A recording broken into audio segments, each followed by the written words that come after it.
తమ తోవలో తాము వెళ్ళిపోతుంటాయి.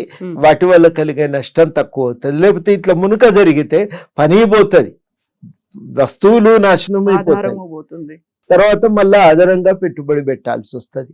ఇవి ఇంత పెద్ద ఖర్చు అంటే ఇక మీరు ఊహించుకోండి.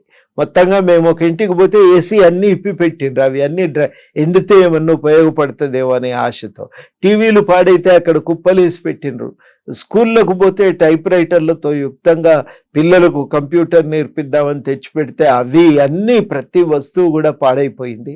ఇంత నష్టం నుంచి ఆదుకోవాలి అని అంటే హైడ్రా లాంటి వ్యవస్థ ఉండి ఆ నీటి జలధారలకు అడ్డంగా కట్టిన కట్టలను అవి తొలగించటము, ఆ జలధారలకు ఆటంకాలు లేకుండా చూసుకోవటం అది అవసరం.